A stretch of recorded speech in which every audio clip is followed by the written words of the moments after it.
Welcome, one and all, to the K.O.E. Nation for another 5 Whiskeys You Need Rye Edition. So, you've undoubtedly seen my 5 scotches and 5 bourbons you need. So I thought, really, we need to move on to another great grain whiskey, and that is rye. So I thought, well, what would be the 5 ryes that you need?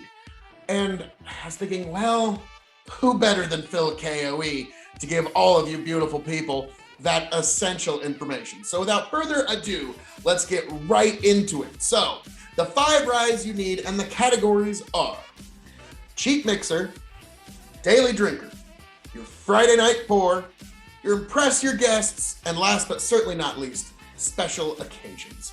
So to me, I was thinking, what would be a good cheap mixer? This one was actually the winner of me, Tony, and Chicken's first ever get-together where we did a 10 rye flight, and shockingly, the winner was Bullet Rye. And this one is one of the least expensive, so I figured definitely add that one. It's a great mixer. You can sip on it. You can put it on the rocks. There's a lot you can do with that. And this is also one that if you throw a dash into a pan when you're frying some vegetables or something, you're not going to feel quite as bad versus some of the other whiskeys on this list. So then we move on to the daily drinker. I don't drink every day, but if I were to pour a dram every day at the end of the night and it were to be a rye, it would really have to be Pendleton 1910 12-year-old rye. Just excellent stuff. Again, not going to break the bank. Canadian rye whiskey, and yes, aged 12 years, standard 40%, 80 proof. My family is a lover of Canadian whiskeys, so I think that's why this Canadian pure rye kind of appeals to me. That and the age statement is excellent. 12 years Canadian rye. So this would be one that I would pour daily if I did daily drink. I've had this bottle for a little over a year now. So, moving on to the Friday night pour. Okay, so it's Friday night. I've had a long week, and I'm just getting home, and I want a good dram of rye before I get into my evening. What I would probably go for,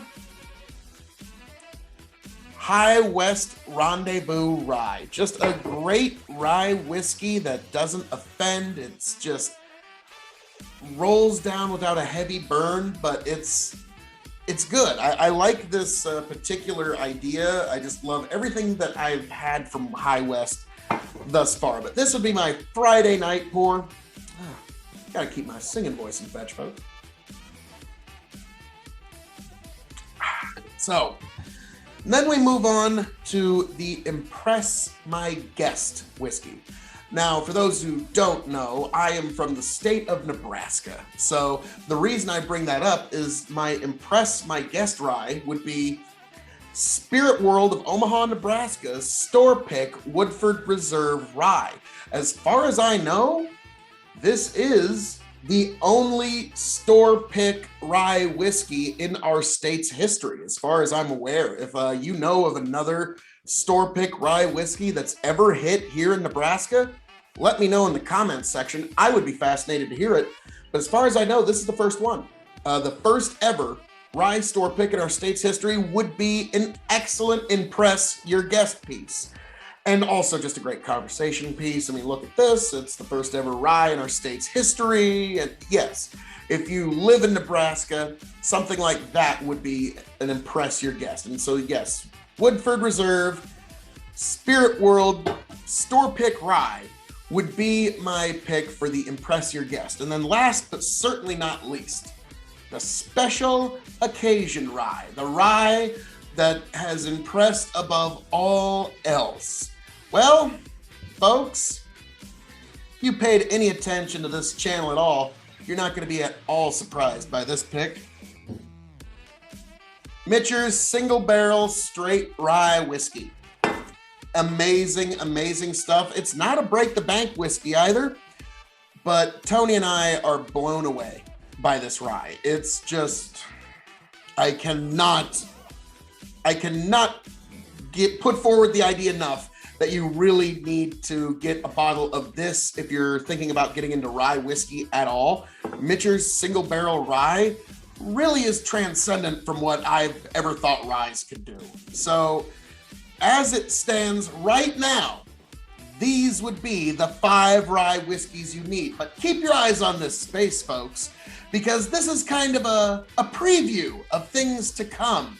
We've done the bourbon tournament here at K.O.E. Nation, and now we're moving on to the ryes. We are gonna figure those out again because Tony and I have added a lot of ryes to our collections. As you can see, these two were not in the previous 10 rye flight. So there's been some dissent within the K.O.E. Nation and within Tony G, one of the honored thanes of K.O.E. Nation. He thinks we should do another 10 flight versus another 10 flight, and the top winners of those go up against each other. I think another Sweet 16 rye tournament. So folks, let me know in the comments section which one you would like to see. Sweet 16 rye tournament, or we go back to the classic 10 rye blind flight and we see who wins from that. But folks, I'm glad that we could come together a little bit and just discuss rye whiskey, an amazing, amazing product, and one of the products that was essential to the founding of America. One of our main products that we created was rye whiskey, because especially in the Northeast, that was the weather conditions were just conducive for rye. So it's not only excellent whiskey, but it's also excellent history, if you're into that. But folks, as I'm known to say around here, all that being said, thank you for joining me here at the K.O.E. Nation. Be sure to check me out on YouTube and Twitch, K.O.E. Nation, for our 5 rye whiskeys you need. Be sure to like, share, subscribe, and follow me here for all your K.O.E. content. Until next time, folks, see you around.